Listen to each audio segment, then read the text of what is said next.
मतलब खुदा भी ने शुरू से धन्यवाद देंगे कि हमें इस शुभकामना को वो दी थी और हम सब उनकी स्तुति और महिमा करने वाले बन पा रहे हैं।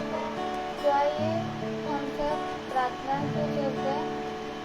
जिसमें मैं आपको हम आपको धन्यवाद देते हैं कि आपने हमको रात भर अच्छे से सुलाया और हम लोगों को एक नया दिन दिखाई जिस पापा। और जिस पापा मैं आपसे भी प्रार्थना करती हूँ कि हम सबको अपने मार्ग को बना कर रखिए जिस पापा मैं आपसे भी प्रार्थना करती हूँ कि जो हम के स्कूल प्रोग्राम है वो अच्छे से होने वाला रहता है जिस पापा। और जिस पापा मैं आपसे भी प्रार्थना करती हूँ हम सबको अपने मार्ग को बना कर रखिए जिस पापा। जितने लोग भी आपके मार्ग से भटक चुके हैं हम सबको अपने मार्ग से दोबारा लाइए जिस पापा। इस प्रार्थना को सुनिए और उनकी से आमीन। तो आइए हम सब गीत में चलते हैं और जैसा कि खुदा ने यीशु मसीह का वचन हम सबसे कहता है मैं तुम्हारा राजा हूँ और कोई तुम्हारा राजा नहीं। तो आइए हम सब खुदावन की स्तुति और प्रार्थना से चलते हैं।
आइए तो हम सब गवाहियों की चलते जिसके भी जीवन में कोई भी गवाही है तो गवाही दे सकता है।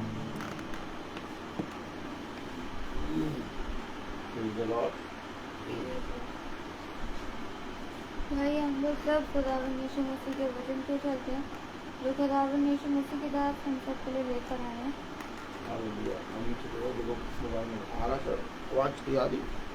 Praise the Lord. हालेलुया। एक बार फिर खुदा ने हमें और आपको ये पवित्र समय दिया कि हम उसके वचन में बैठें, उसके वचन को जानें।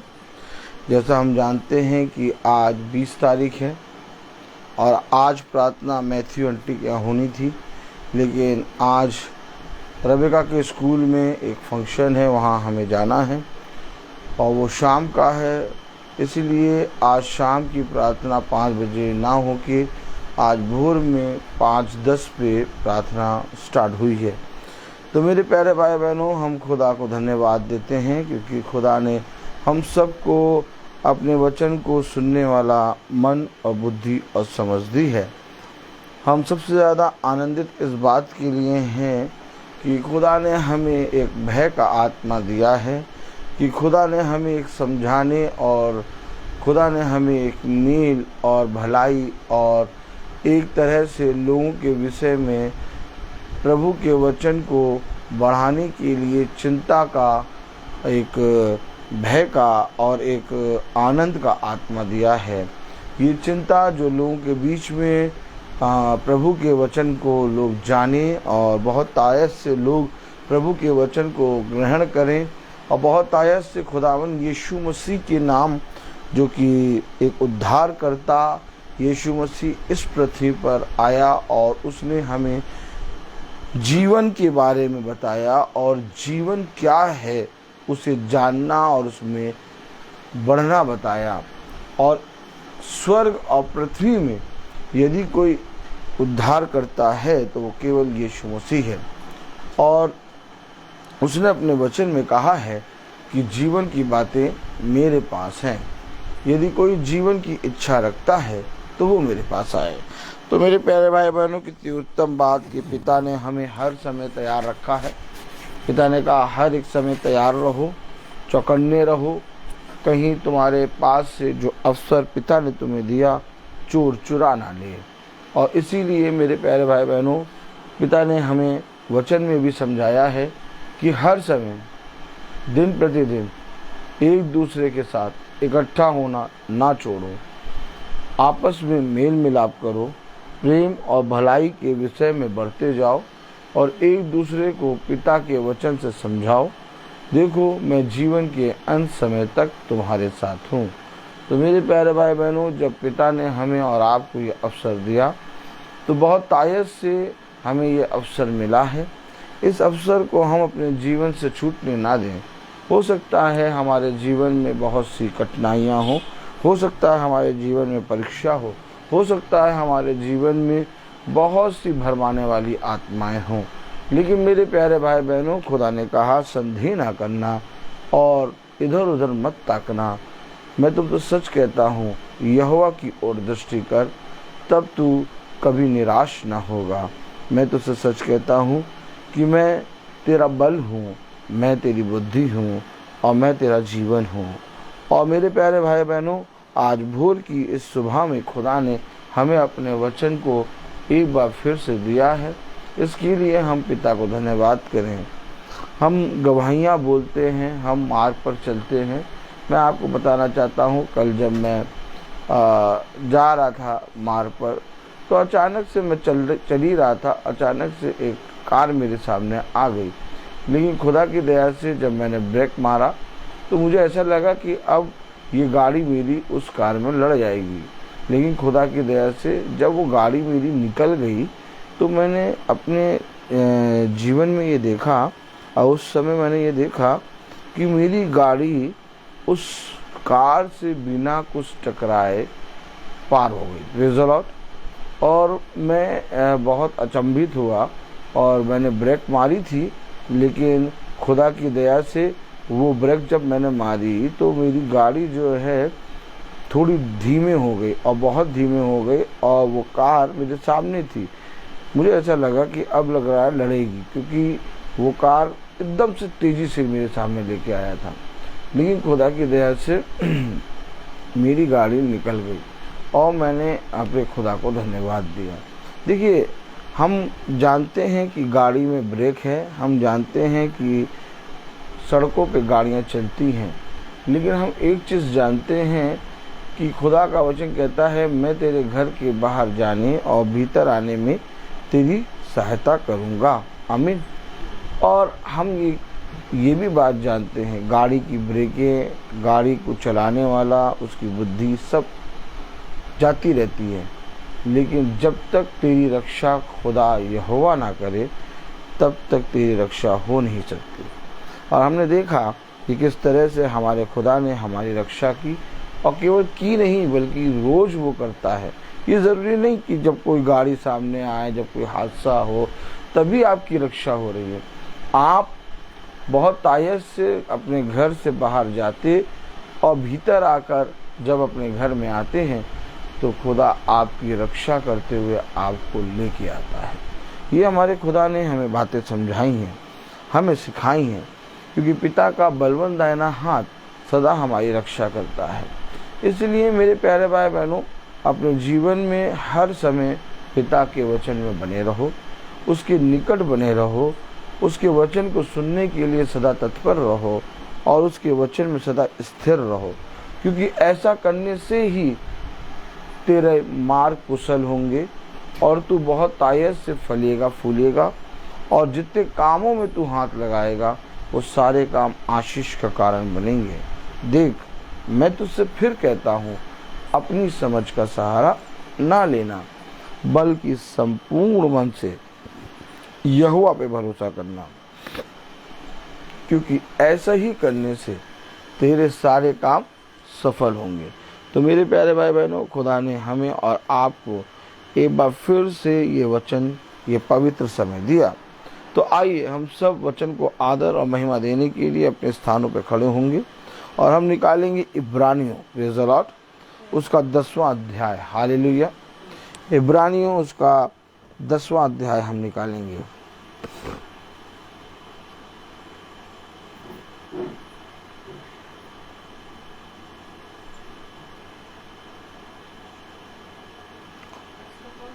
इब्रानियों 10:16, इब्रानियों 10:16 पढ़े हम, प्रेज़ द लॉर्ड। इब्रानियों 10:16। प्रभु कहता है, आमीन, हालेलुया। जो वाचा मैं उन दिनों के बाद उनसे बांधूंगा वे ये है कि मैं अपने नियमों को उनके हृदय पर लिखूंगा और मैं उनके विवेक में डालूंगा। आमीन। खुदावन का वचन जो कि पवित्र है, इस पवित्र वचन को खुदा हम निकम्मों को समझने और उस पर चलने की क्षमा प्रदान करे। आमीन। हम सब अपने स्थानों पर बैठे। देखिए, समझिए वचन हमें क्या सिखा रहा है। कोई पास्टर, कोई याजक नहीं, बल्कि खुदा ने अपने वचन के द्वारा हमसे बात करी है। किसी पास्टर, किसी याजक या किसी मनुष्य में इतनी सामर्थ्य नहीं कि वो आपके जीवन, आपके प्राणों की रक्षा कर सके, या किसी भी प्रभु के दास या प्रभु की दासी में इतना सामर्थ्य नहीं है कि वो आपके रोगों को चंगा कर सके। अभी आपने जो पढ़ा उस वचन में लिखा है, इब्रानियों उसका 10वां अध्याय और उसकी 16वीं आयत में प्रभु कहता है। देखिए, फिर समझें, हम पढ़ते तो हैं परंतु समझते नहीं। हम पढ़ते हैं, प्रभु कहता है, और उसको पढ़ के हम ऐसे निकल जाते हैं जैसे प्रभु नहीं, कोई छोटा सा बच्चे ने कहा है। प्रभु कहता है, फिर समझें। अब जब प्रभु कहेगा तो प्रभु आपका चरवाहा होगा। आमीन। अब अगर प्रभु कहेगा तो प्रभु आपका रक्षक होगा। आमीन। अब अगर प्रभु कहेगा तो प्रभु आपका महायाजक है। आमीन। अब अगर प्रभु कहेगा तो प्रभु आपका याजक है। आमीन। तो इसमें कोई पास्टर या कोई याजक, कोई दास, दासी का रोल है ही नहीं। पिता ने एक देह को रखा और उस देह का कुछ भी नहीं लिया। आमीन है कि नहीं? प्रभु ने कहा, मैं तेरा कुछ भी नहीं लूंगा। आमीन। मुझे तेरा कुछ भी नहीं चाहिए। आमीन। और जिस देह को प्रभु ने अपने वचन में लिया, उस देह को भी प्रभु ने पहले पवित्र किया। बिना पवित्र करे कभी भी प्रभु आपके अंदर से कुछ नहीं कहेगा। क्योंकि अगर हम ये सोचें कि हमारी समझ नहीं ली प्रभु ने, हमारा उसाते हैं मन नहीं लिया प्रभु ने, तो हमारी देह तो ली है। हम और आप यहाँ पर भी गलत हैं, क्योंकि हमारी देह तो पाप में है, हमारी देह तो अशुद्ध है। अर्थात प्रभु के वचन में लिखा है, मेरे पीछे बोलो, प्रभु के वचन में लिखा है, प्रभु के वचन में लिखा है कि कोई भी अशुद्ध जगह पर, कोई भी अशुद्ध जगह पर या कोई भी अशुद्ध मन में, या कोई भी अशुद्ध मन में प्रभु निवास नहीं करता, प्रभु निवास नहीं करता। क्योंकि प्रभु पवित्र है। प्रभु आपके अंदर की अशुद्धता को, प्रभु आपके अंदर के पापों को पहले दूर करता है। आमीन। आमीन। आप हमेशा याद रखें, अगर आप ये सोचते हैं कि मेरी देह को प्रभु इस्तेमाल कर रहा है, मेरे समझ को नहीं कर रहा, तो क्या मेरी देह को तो कर रहा। जब आपकी देह तो अशुद्ध है, आपकी देह तो पाप में है, हमारी और आपकी देह तो आदि पाप के कारण मरी है। तो प्रभु इस्तेमाल किस देह को कर रहा है? जिस देह को पिता ने पवित्र किया। इस्तेमाल किस देह को कर रहा है? जिस देह के लिए पिता ने अपने आप को अभिषिक्त करके हमारे लिए पूरी रीति से दिया। कलाम में क्या लिखा? एक आयत पढ़ें। Praise the Lord. Hallelujah, hallelujah. देखिए पढ़ेंगे इब्रानियों उसका 10वां अध्याय और उसकी 20वीं आयत। जो उसने, पढ़ें इब्रानियों 10:20, जो उसने पर्दे अर्थात अपने शरीर में होकर, फिर देखिए अपने शरीर में होकर, अब जो प्रभु यीशु मसीह पर्दा किसको बता रहा है? शरीर, ये पर्दा है। और जिस दिन ये पर्दा गिरेगा हम उसको रूबरू आमने सामने देखेंगे। आमीन, आमीन है कि नहीं?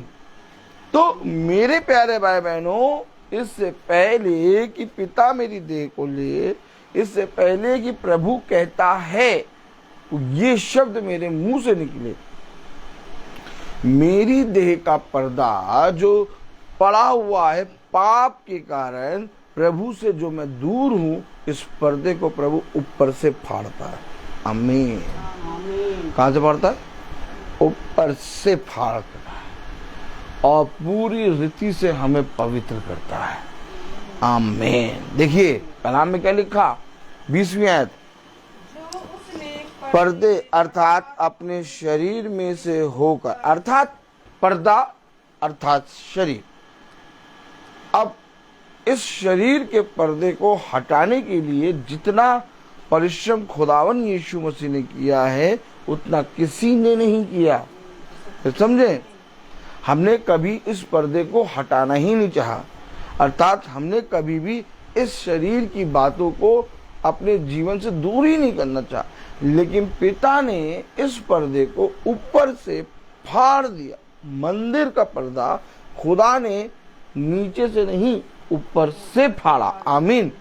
अर्थात ये मंदिर तब बनेगा जब हमारी इस देह का, अर्थात जो देह है, अर्थात जो देह शरीर है, पर्दा है, ये जब तक पिता अपने बलवंत दाहिने हाथ से ऊपर से फाड़ कर हमें पूरी रीति से शुद्ध नहीं करता, हमारे अंदर पत्थर के हृदय से को निकाल के मांस का हृदय नहीं लगाता, हमें अपने ऊपर, हमारे ऊपर पवित्र जल छिड़क कर हमें पूरी रीति से पवित्र नहीं करता, तब तक मेरे प्यारे भाई बहनों, मेरा आपका वचन में बैठना, उसको सुनना व्यर्थ है।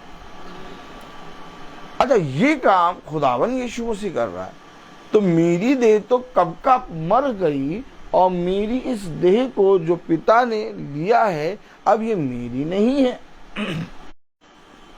जैसे हमने उस दिन सुना था यीशु मसीह की है, जैसे हमने उस दिन सुना था कि वो रुमाल छुआकर लोग बीमार पे डालते थे, बीमार चंगे हो जाते थे, लेकिन वो पौलुस की देह नहीं थी, अर्थात प्रभु ने उसकी देह को बदल दिया था। अब पौलुस की देह पवित्र हो चुकी थी, अब पौलुस का देह खुदा का मंदिर बन गई थी। अब पौलुस नहीं था, अब पौलुस साउल नहीं था, बल्कि पौलुस था। आमीन।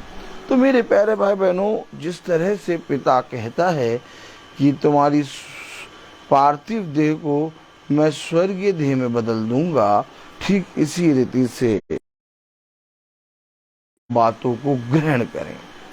अब अगर मेरे जीवन का याजक, अब अगर मेरे जीवन का महायाजक, अब अगर मेरे जीवन का चरवाहा खुदावन यीशु मसीह है, प्रेज़ द लॉर्ड, तो खुदावन यीशु मसीह ने कहा कि मैं, हालेलुया, प्रभु कहता है कि जो वाचा मैं उन दिनों में के बाद उनसे बांधूंगा वह यह है कि मैं अपने नियमों को उनके हृदय पर लिखूंगा और मैं उनके विवेक में डालूंगा। अब इस काम को करने के लिए कि मेरे हृदय में प्रभु कुछ लिखे और मेरे मन में हालेलुया हालेलुया हालेलुया लिखे और मेरे विवेक में कुछ डाले। इसके लिए मुझे अपने याजक के प्रति ईमानदार होना होगा, अर्थात याजक पृथ्वी का नहीं बल्कि खुदावन यीशु मसीह। आमीन। क्योंकि आज पिता ने कहा आत्माओं को पहचानो, हर एक आत्मा के पीछे ना हो लो, बल्कि जो पिता की ओर से श्वेत मित मिला है उसके पीछे चलो। Praise the Lord. तो बहुत अवश्य है कि हम अपने जीवन में पिता के वचन को बहुत ध्यान से सुने और उसके वचन को ग्रहण करें, क्योंकि 20वीं आयत में लिखा है जो उसने पर्दे अर्थात अपने शरीर में से होकर हमारे लिए अभिषेक किया है। अब अगर मेरे लिए उसने अपने शरीर में से होकर मेरे लिए अभिषेक किया है, तो मैं अपने पिता के उस अभिषेक को, अपने पिता की उस देह को, अपने पिता के उस विवेक और उस बहुत तायत से मन में लिखने और हृदय में लिखने के प्रति कैसा व्यवहार करता हूँ। फिर समझें, एक आयत और पढ़ें। Praise the Lord. हालेलुया। 21वीं आयत पढ़ें। और इसलिए कि हमारा ऐसा महान याजक है जो खुदा के घर का अधिकारी है। अब अगर हमारा महान याजक ऐसा है जो खुदा के घर का अधिकारी अर्थात यीशु मसीह है, तो आप मुझे बताइए कि हमें वचन में के लिखी हुई बातों को कितना मानना चाहिए। आज लोग कहते हैं पास्टर साहब कह रहे थे, आज लोग कहते हैं अरे वो याजक साहब ने वचन बताया था, अरे वो याजक साहब बहुत अच्छा वचन प्रचार करते हैं, अरे वो याजक साहब जो है ना वो भैया बहुत अच्छा ऐसा वचन प्रचार करते कि सच में, अरे भैया सच में भैया, अरे भैया आज याजक साहब आपने बहुत अच्छा वचन प्रचार किया, अरे भैया वो तो एकदम प्रचार करना जानते ही नहीं। देखिए बातें देखा आपने, वे शरीर के याजक को देखते हैं लेकिन उन्होंने अपना याजक यीशु मसीह को कभी नहीं माना। जब सैमुएल नबी के पास इजरायली लोग आए और कहने लगे हमें राजा चाहिए, हमें राजा चाहिए, हमें राजा दो, तो सैमुएल नबी उदास हुआ। सैमुएल नबी उदास क्यों हो गया? क्योंकि सैमुएल को मालूम था कि इनका राजा, राजाओं का राजा यीशु मसीह है जो इनको हरी हरी चराइयों में चराता है। मेरे प्यारे भाई बहनों, जिस तरह से इजरायलियों ने सैमुएल के पास आकर एक राजा मांगा, इसका मतलब उन्होंने उस राजाओं के राजा अर्थात उनके लिए जो खुदावन यीशु मसीह था, जो उनके लिए वचन था, उसको उन्होंने अपना याजक नहीं माना। अगर वे अपने जीवन में उस याजक को अपना मानते, अगर वे यीशु मसीह को अपना मानते, तो कभी भी राजा ना मानते। अगर हम यीशु मसीह को अपने जीवन में ग्रहण करते हैं और अपना महायाजक मानते हैं, अपने जीवन का चरवाहा मानते हैं, अगर हम ये मानते हैं कि हमारे घर का बनाने वाला खुदावन यीशु मसीह है, अगर हम ये मानते हैं हमारे घर का पिलर ऑफ फायर यीशु मसीह है, तो मेरे प्यारे भाई बहनों, इस पृथ्वी पर हमें बहुत तायत से अपने याजक की सुनकर चलना है। और याजक अर्थात हमारा खुदावन यीशु मसीह कहता है, इसीलिए वचन में लिखा कि जब मैं तुमसे कहूं कि उसके पास जाओ और मेरे वचन को सुनो। तो तुम जब उसके पास जाकर मेरे वचन को सुनते हो तो तुम उसकी नहीं मेरी सुनते हो। आमीन। उसकी नहीं तुम मेरी सुनते हो। आमीन है कि नहीं? तो मेरे प्यारे भाई बहनों, पृथ्वी पर आपको अपने जीवन में एक खुदा की द्वारा दिया गया अभिषेक चित वचन जो आपके जीवन में एक याजक, एक ध्येय में आता है, आपको चुनना है। लेकिन ये ना कभी करिएगा कि मेरा ये याजक है या मेरा याजक ब्रदर रोहित मैसी है। नहीं, ब्रदर रोहित मैसी कब का मर गया। Praise the Lord. क्योंकि अब मैं एक नई सृष्टि हूं। अब मेरे अंदर से ये जो वचन प्रचार कर रहा है, ये ब्रदर रोहित नहीं, बल्कि एक महायाजक, मेरा महायाजक खुदावन यीशु मसीह कर रहा है। आमीन। जिस समय आप इस तरह से वचन को सुनेंगे और इस तरह से जानेंगे, आप कभी भी धोखा नहीं खाएंगे। क्योंकि आप शरीर को देखकर नहीं, बल्कि आत्मा को देख के चलते हैं। उसने कहा जो आत्मा के पीछे चलते हैं, उसने कहा जो आत्मा की सुनते हैं, उसने कहा जो आत्मा के अनुसार चलते हैं, वे सर्वदा जीवित रहेंगे। आमीन। तो आत्मा की सुनने, आत्मा के अनुसार चलने वाला कौन होता है? आत्मा के अनुसार सुनने वाला, आत्मा के अनुसार चलने वाला वही होता है जो अपने जीवन में महायाजक अर्थात यीशु मसीह को छोड़ और किसी को नहीं मानता।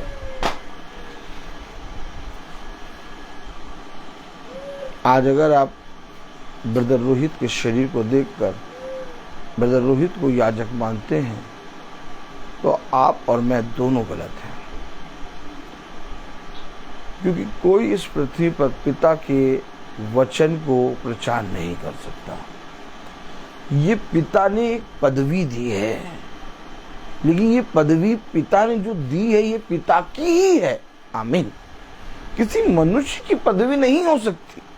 कोई मनुष्य खुदा का वचन प्रचार नहीं कर सकता। जब तक प्रभु ना कहे तब तक हम एक शब्द नहीं बोल सकते। हमारी ये शरीर, हमारा ये शरीर, मेरे प्यारे भाई बहनों, पिता के द्वारा पवित्र होता है। और जब हम पिता की सुनते हैं, तब मेरे प्यारे भाई बहनों हम आत्मा के अनुसार चलते हैं। और फिर हम अपने याजक पर कभी दोष नहीं लगा सकते। हम फिर अपने याजक के विरोध में बातें नहीं कर सकते। क्यों? क्योंकि उसके अंदर से पिता का आत्मा बोलता है। आज लोग याजकों और पास्टरों के विषय में क्यों बुरा बोलते हैं? क्योंकि वे उनके शरीर को देखते हैं। क्योंकि वे शरीर है। अगर वो शरीर को देखेंगे तो वो शरीर के अनुसार ही समझेंगे, लेकिन वो कभी पिता के वचन को उनके अंदर से देखते ही नहीं। आत्मा को देखना है, आत्मा को देखना। हमें शरीर के अनुसार नहीं चलना। एक समय मूसा था, एक समय यिर्मयाह था, एक समय पतरस है, एक समय पौलुस है। अब कोई पतरस को देख के, पौलुस को देख के नहीं चलेगा।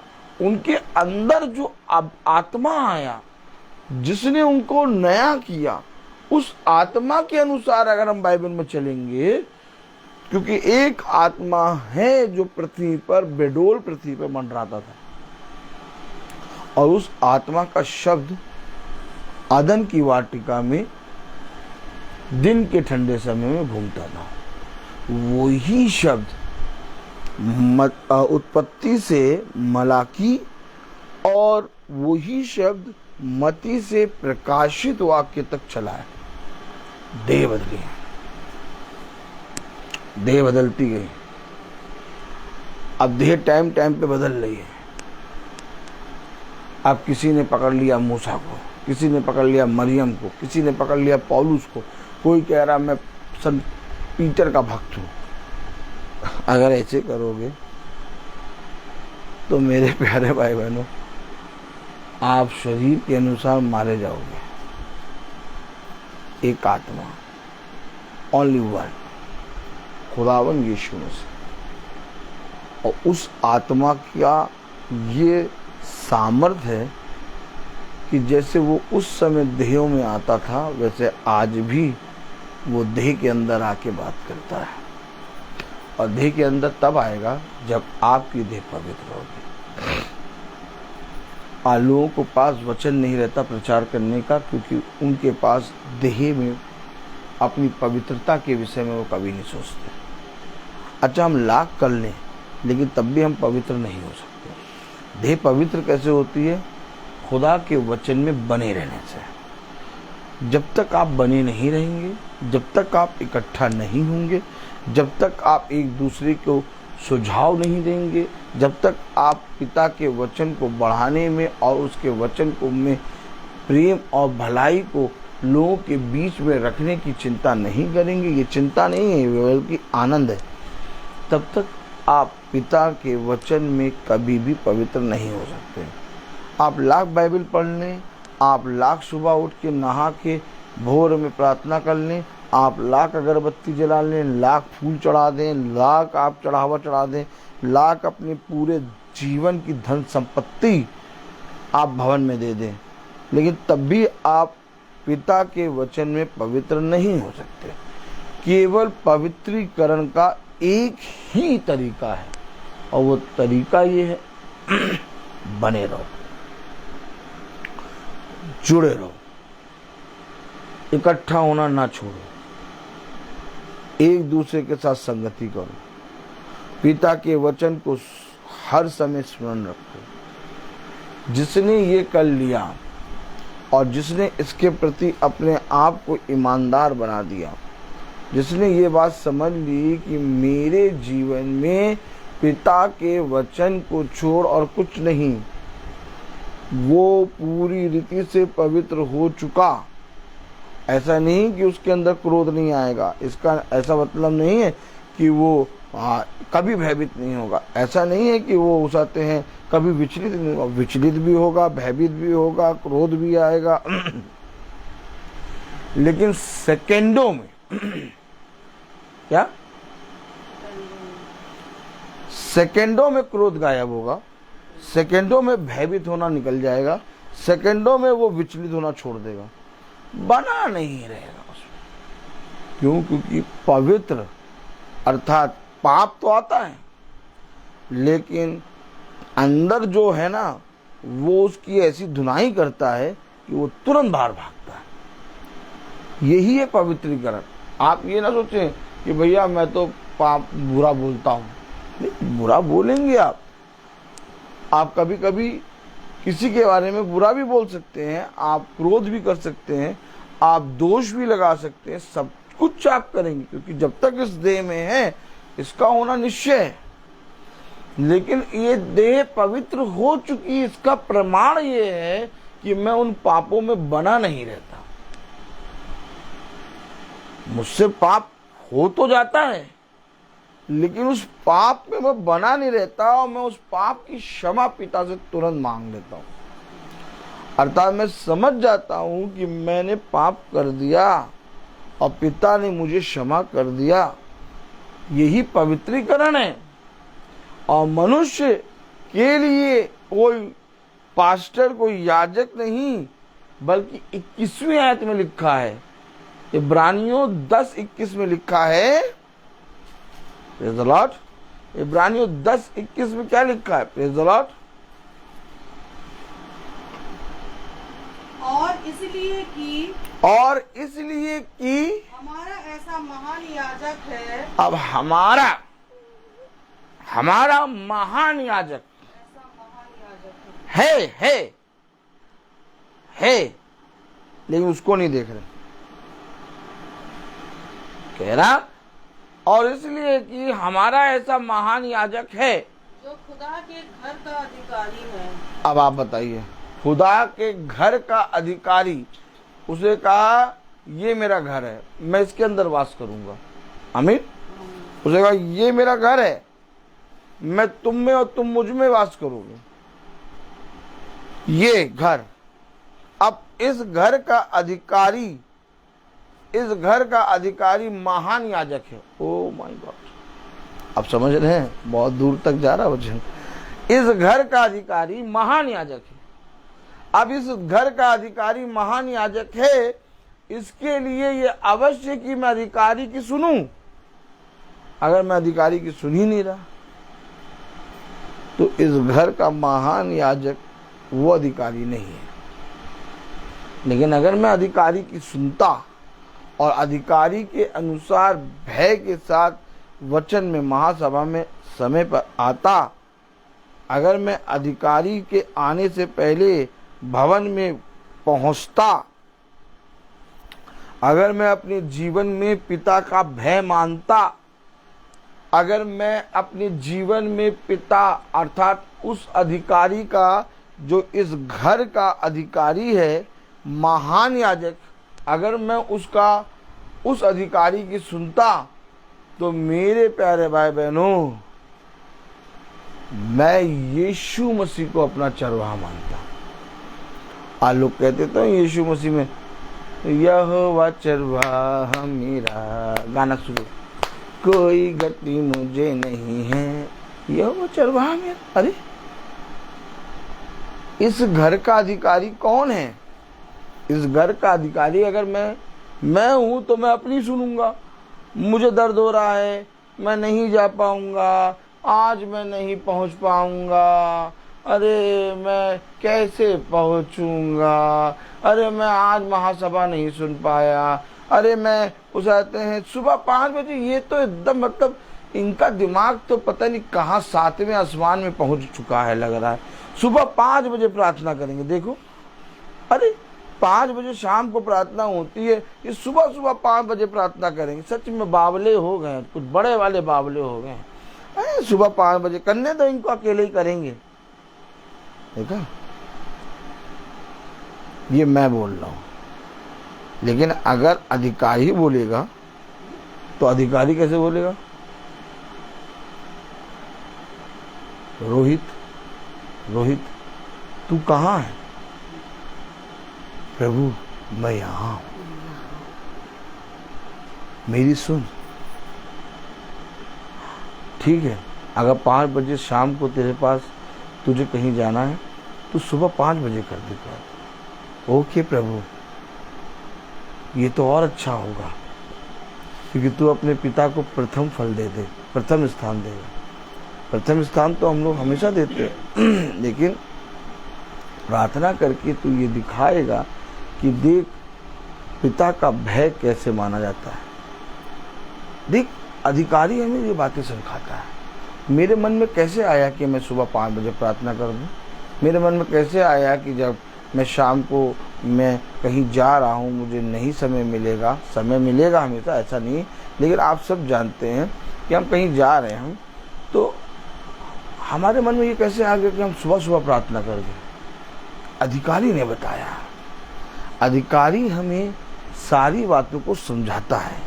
एक महान याजक आपके इस ब्रदर रोहित को चलाता है। ब्रदर रोहित स्वयं नहीं चलता, ब्रदर रोहित को महान याजक चलाता है। और इसलिए आप देखते हैं कि कभी भी हम अपनी समझ से वचन का प्रचार नहीं कर पाते।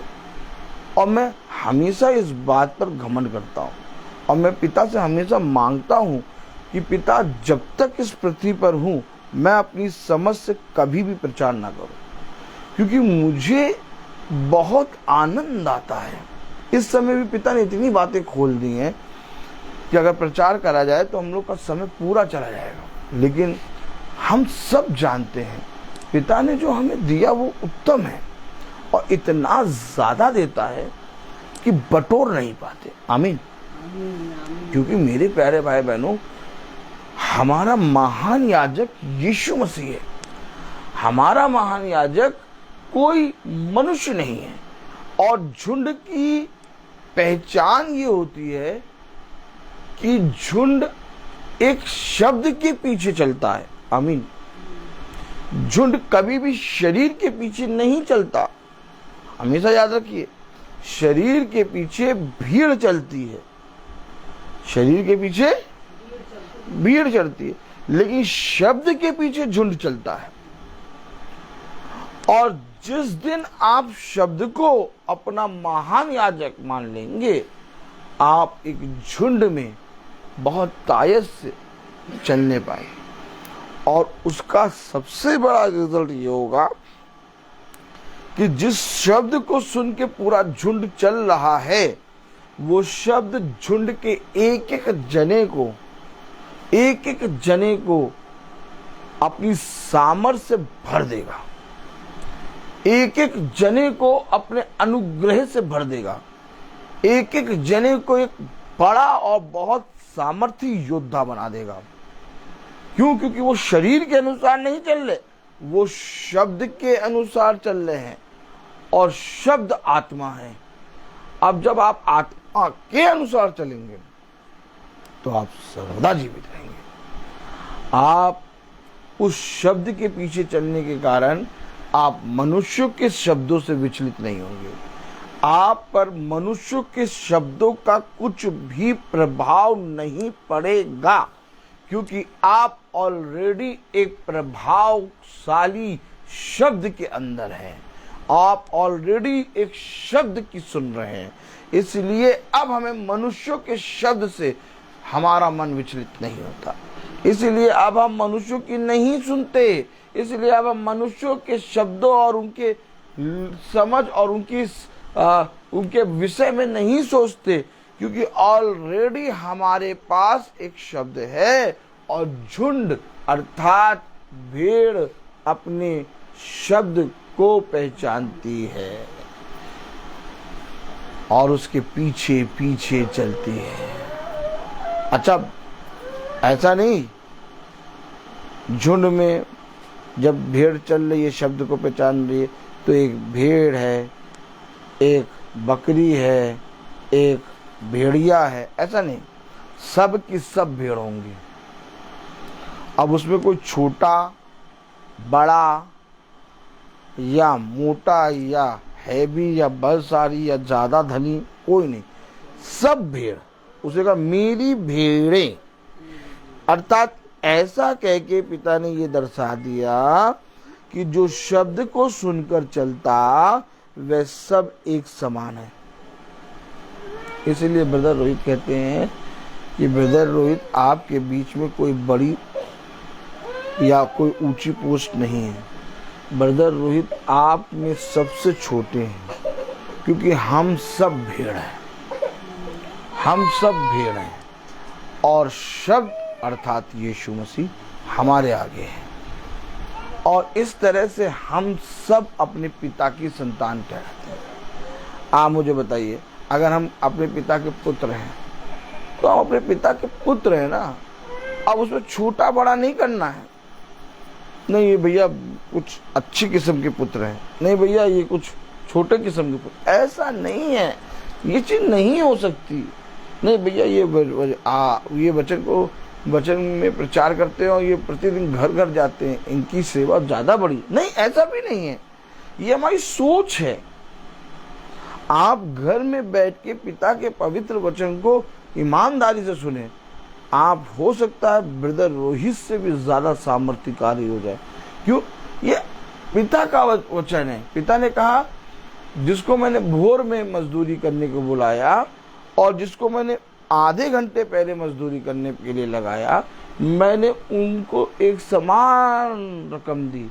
तो वो जो भोर में आए थे वो देख के कुरकुराने लगे कि अरे हमने तो सुबह से काम किया है, और क्या हमने इतना ढेर सारा काम किया है और इन्होंने आधे घंटे काम किया है, आपने इनको भी उत्तर दिया हमको भी उत्तर दिया। देखो प्रभु ने क्या कहा, मैंने तेरे साथ क्या बुरा करा?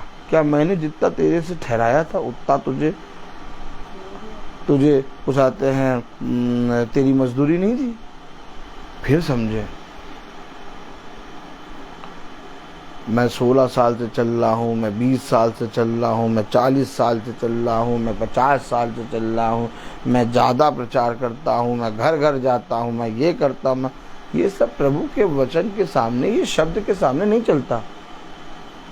शब्द केवल एक चीज़ सुनता है, अपने आप को दीन करो, प्रभु मैं नहीं बल्कि तू बड़ा, प्रभु मैं एक मिट्टी का काड़ा, मुझे सिखा, मुझे समझा। मुझे नहीं आता चलना, मुझे नहीं आता देखना, मुझे नहीं आता बोलना, मुझे नहीं आता सुनना, मुझे कुछ नहीं आता। मैं तो अभी अभी जन्मा हूं, मुझे बताओ। बस बात खत्म, सब खत्म। जितनी भी चीजें, जितनी भी टेंशन, जितनी भी तेरा मेरा है, जितने भी झगड़े हैं, जितना भी वो मैं नहीं सुन रहा, मेरा नहीं सुन रहा, सब क्षमा। सेकंडों में आप उसकी सुने, और सुनने के कारण तुम पर ये आशीष आएगी। सुनने के कारण तुम उसके तुम्हारा भला होगा। भवन में हम ब्रदर रोहित को देख कर नहीं आए। भवन में हम अपना दाहिना हाथ बढ़ाकर हम पर रख प्यारे प्रभु, जितने भाई बहन आपके वचन को सुनते और देखते हैं प्यारे प्रभु, उन्हें बहुत तायत से प्यारे प्रभु फलवंत कर, क्योंकि फलवंत करना और अनुग्रह से और सामर्थ्य से भरना, और जिसको जो फल चाहिए उसके खुदावन रबीका की जॉब को और बढ़ा, रबीका को बहुत तायत से अपनी सामर्थ्य में बढ़ा। सबरम जाती है प्यारे प्रभु कानपुर, उसके जाने में रक्षा कर। हमारे स्कूल में जो प्रोग्राम है वो भी अच्छे से होने पाए। दिन भर का टेक चार्ज प्यारे प्रभु हमारे इस छोटे झुंड का ले। जितने भाई बहन तेरे वचन पे काम मांगते हैं, आपका बलवंत दाहिना हाथ हम सब पर प्यारे प्रभु सदा बना रहे। हर घटी कमी को हमारे इस छोटे झुंड से प्यारे प्रभु जो हमारे